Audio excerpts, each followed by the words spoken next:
President Muhammadu Buhari on Tuesday received the report of the National Security Summit organized by the National Assembly. Among recommendations in the report is the setting up of zonal commissions in order to help resolve issues peculiar to each zone.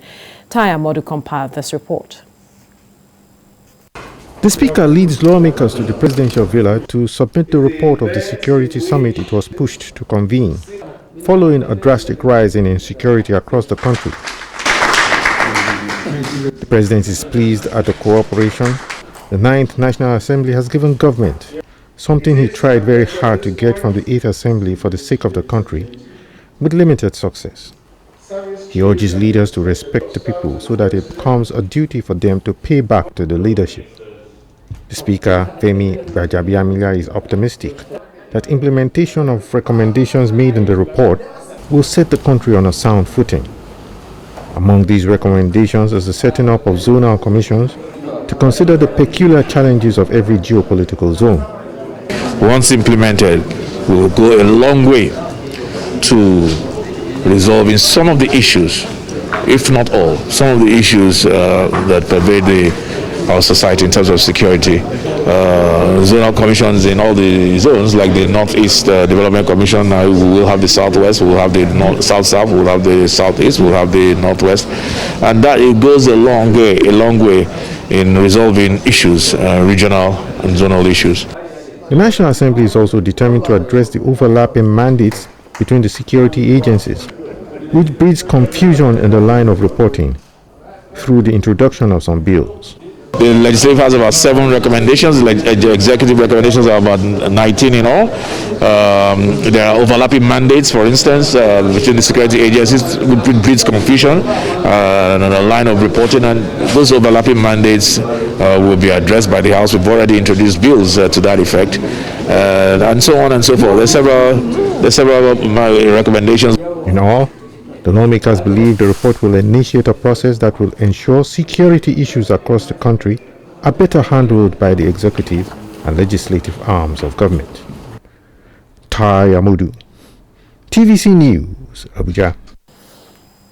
All right, joining us to discuss this is security consultant Dixon Osaji is here in the studio. Good morning. Thank you. And also joining me via Skype is security expert Kabiru Adamu. Good morning. Thank you for joining us. Good morning, Veronica. It's been a while. I hope you are keeping well. Yes, I am, and I'm sure you are too. I am. Thank you. All right, let's begin with you, Kabiru. I wonder what you make of this development where there is a recommendation asking that there be zonal establishments to address issues of insecurity across zones, zonal commissions. I wonder what you see, how this will address the issues of security. What would it put a spin to the fight against insecurity in the country? So, just to give a bit of context, in your opening remarks by your correspondent, he has provided the basis for which the House of Rep made the recommendations and submitted it to Mr. President. However, let me just add 1 or 2 points. From a general overview of the submission, apart from the fact that the Speaker House of Rep mentioned that they have divided the recommendations into 2, some for the executive and some for the National Assembly. I would also want to add that I find the recommendations quite novel, and to that extent would like to commend the House of Rep as well as the Senate, because let's remember the Senate started this process and then the House of Rep took it up as well. Now, with specific regard to your question, this is an attempt by the House of Rep to look at the root cause of security in the country. In this instance, the socio-economic grievance as well as the perception and the reality of marginalization among certain regions within the country. So currently we have 2 development commissions, one in the Northeast and the other one in the Niger Delta. And severally at the National Assembly there has been attempts by the Southeast, as an example, the Southwest, to move motions, members from those regions to move motions for the creation of their commissions. So this appears to be an attempt to douse that perception of marginalization by some of these regions, and more importantly, to address the socioeconomic grievances around poverty, around infrastructure deficit, and around unemployment. Of course, the idea of creating these commissions would be to provide infrastructure, provide jobs, and perhaps address some of the immediate infrastructure challenges affecting those regions. So again, I think it's a novel approach, quite new in terms of what government has been doing to approach security in the past. All right, let's bring the conversation to the studio where Dixon is, and we're wondering if you are on the same side with Kabir on this setting up of zonal commissions, because we've had talk about the NCDC, for instance. We have seen all the issues that have been thrown up as a result of that commission, bordering on corruption, and the fact that it hasn't really addressed the reasons for which it was set up. And I'm wondering if you are confident that this zonal commission that we are looking at to also address issues bordering on security is the way really to go, and this could just change a whole lot. Oh, thank you very much, and it's a pleasure being here. Yeah. Sometimes, just like Dr. Kabir rightly said, when you want to address situation, you must first of all look at the causational factors. That's where the root cause analysis comes to play, because you don't address issues from the surface. Yeah, and addressing issues from the root cause analysis simply implies that you need to have carried out an assessment, a national assessment of what the problem is. That's where vulnerability assessment comes to play, because vulnerability assessment begins with asking questions. What is the problem? What are we facing in Nigeria? You and I believe that we are facing a high speed of insecurity in Nigeria. Now, what is the solution? We are projecting security mechanism, the military. We are projecting the police. Does that solve the problem? Yes or no? I think no, because the speed of insecurity is still on the rising. And now, vulnerability analysis asks us another question: what is the solutions? And now, what I have seen coming out from the National Assembly is a welcome development, because if we start looking at security holistically, we'll be able to identify what the problem is. Now, if we are going to depend on our regional groups or factors to bring in solutions, it's going to help, but it's not going to help 100%. Because like what's happening in the Northeast, in the Northwest, is known as incipient insurgency, because the spate of kidnapping, picking up our children from school, and demanding for ransom is a security threat. And the integrity of our national security has been tested. The integrity of our defense has been tested by these criminal elements. And if we want to move on forward, the government must look into the components of counterinsurgency, because most people just think that projecting military force will eliminate the threat. It will never eliminate the threat. If you want to have a holistic fight against counterinsurgency, you need to bring in 4 components together, coming under control. The first component has to do with information. The second component also has to do with a political strategy, because the insurgents, all they do is having an armed competition within the government. So when we bring in the information, the political strategy, and also look into economic and development mechanism, just like Dr. Kabir rightly said, we'll be able to identify the problem. Because when we go for the surface, we will not be able to achieve it. We need to look at the grievance. What are the grievance? What are the grievance? What led to this aspect of insecurity? When we look into this security threats holistically, carry out an assessment. Because if you don't carry out an assessment, you can't project solutions. Carrying out assessment is true vulnerability analysis and risk assessment. What is the problem? Then if we have that assessment in place by professionals, then our government will be able to project mitigation factors. All right. Let me come back to you, Kabir. Let's look quickly at the statement coming from Kaduna by the state governor, where he said the second quarter data on security incidents in the states shows that there's been about 222 deaths, 774 persons kidnapped. And he is sad that despite the effort put in place, they are still getting this report. And a lot of persons are reacting to the statement, are saying that the government, on the one hand, has not done enough. But the government is saying it has put in so much, yet is saying it is not seeing that kind of result it expects. And so there are those calling for a state of emergency to be declared in Kaduna State.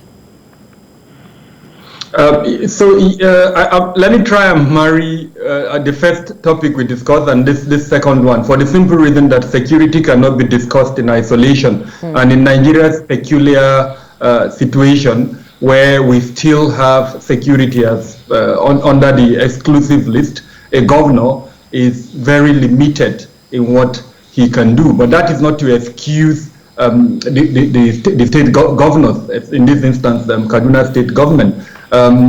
Because I know we're kind of short of time, I'm going to restrict my statement to one recommendation he made, and that is that he is suggesting unconventional means to address the security challenges.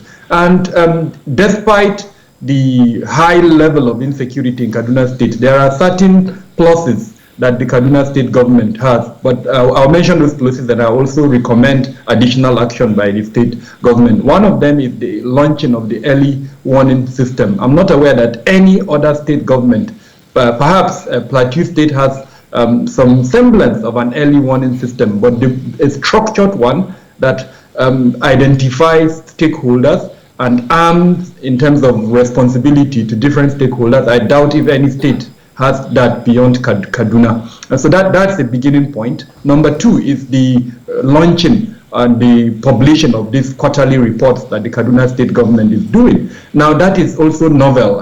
I doubt if any other state is doing that. And what that does for us, it gives us in clear terms metrics of where the security challenges are, whether we're making progress or not, and more importantly, to assist security agencies in terms of deployment of their resources to the most challenged local governments in the state. But then what more should the Kaduna State government done? Because all of these things they've done has not really helped in reducing the deaths and killings in the state. Number one, there needs to be a general regional consensus with regards to approaching especially banditry. And for the simple reason that the forest where these bandits hide transits between several states. One forest, for instance, runs through about 5 states. So if just one state, the Kaduna State government, takes a decision, as an example, says it's not going to pay ransom, and then the other states are paying ransom, then you can understand why the bandits would want to focus on Kaduna. It's very easy for them to move from Kebbi, Sokoto,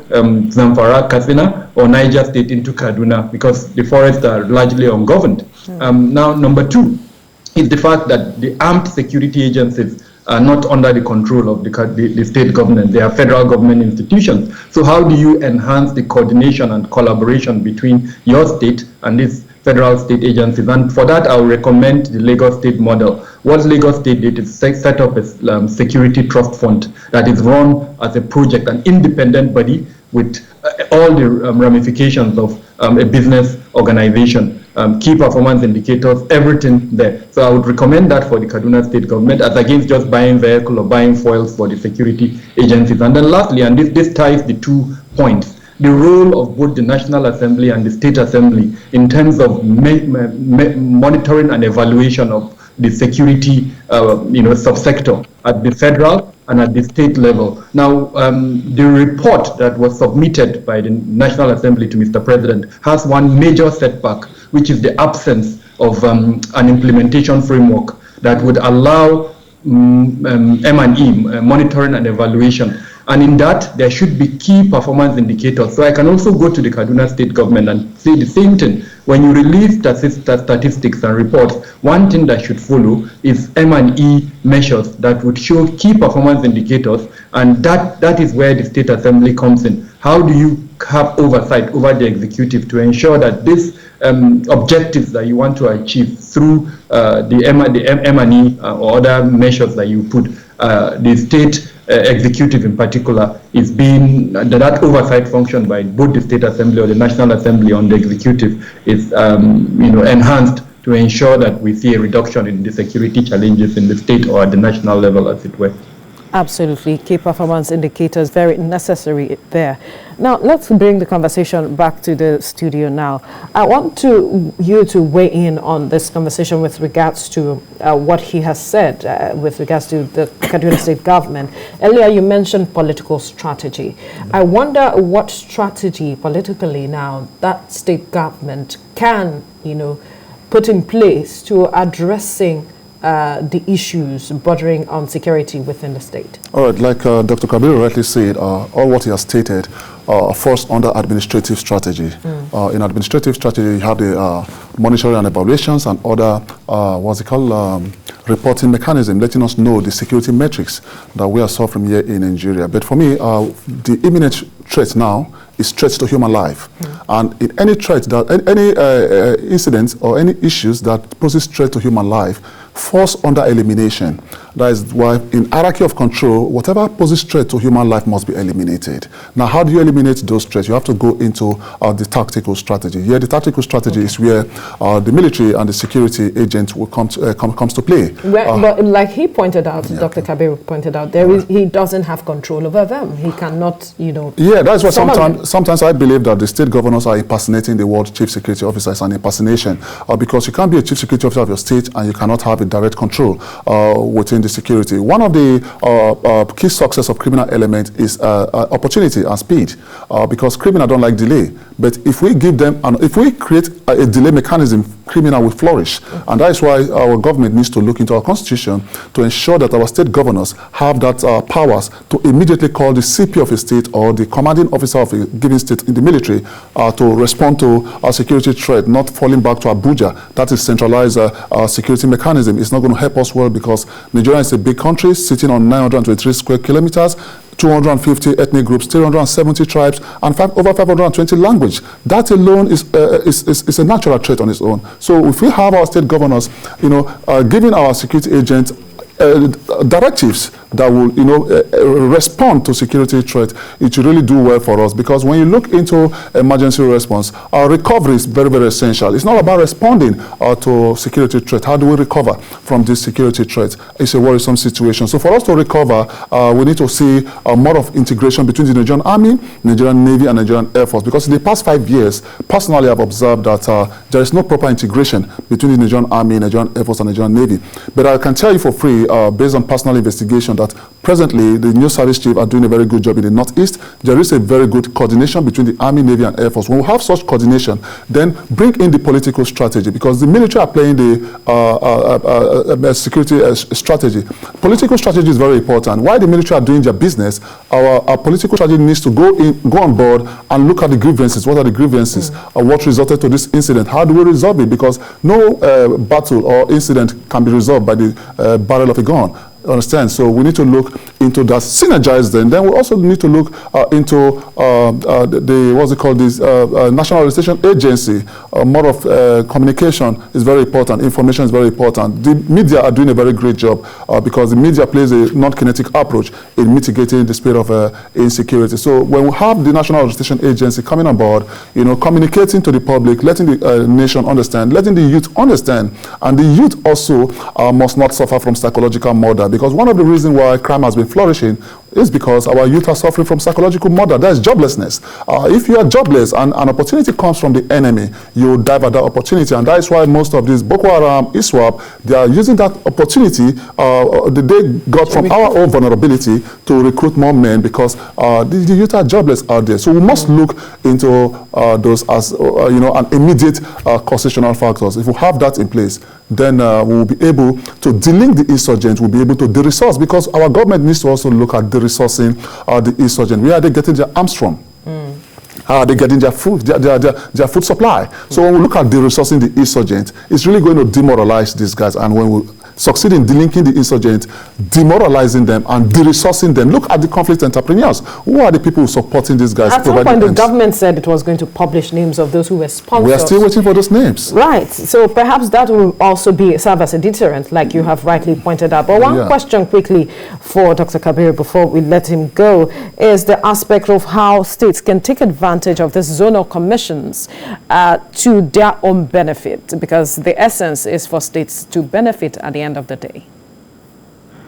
So the reality is all the recommendations, and I say this with all sense of responsibility, will come to naught if we approach them in the manner that we've been approaching previous recommendations, including the development commissions. If we see it as an avenue for self-enrichment, or for the big C word, corruption, then unfortunately there won't be any changes as a result of this very marvelous recommendation. So number one, with regards to the commission, we need to strengthen the capacity of especially committees in the various at the National Assembly and then the state assemblies. We need to strengthen their capacity for both legislative oversight as well as legislation. No matter how beautiful these commissions are, if they toe the line of both the current one in the northeast and the one in the south, then frankly, it's just going to be an avenue for money to be wasted. For the simple reason that, I don't need to repeat this, but you know what is happening in the Niger Delta Commission as well as the Northeast Commission. One area, you are a journalist, look into it, the Safe School Initiative. Who handled that initiative is the body that was inherited by the Northeast Development Commission. What have they done to correct the anomalies and the big C word that affected that fund, Safe School Initiative? So unless there is a change, and that is why I recommended an implementation framework that would show in clear terms the key performance indicators as well as introduce M&E measures into the establishment of these agencies, the commission as an example. Otherwise, it's going to be a waste of money. Right. Let's see your final word, Dixon Osagie, on this matter. Oh, yes. Like Dr. Kabir rightly said, a Safe School Initiative. Because in 2015, the Safe School Declaration was held in Oslo, Norway. This declaration was, orchestrated by Norway and Argentina because they've seen that our children are facing threats in the school. And Nigeria was among the 114 nations that signed that treaty. So when we fall back to the Safe School Declaration and we upheld the components of that declaration, we'll be able to respond to these criminal activities. Because for me, I don't think our children need to be going through this psychological trauma. We need to respond to this as a state of emergency, and we must eliminate that threat immediately. If we don't eliminate the threat, then our children and our students will lose hope in our government. Right. Thank you so much, security consultant Dixon Osagie, for your time, as well as security expert Dr. Kabiru Adamu. Thank you, gentlemen, for your time. Thank you.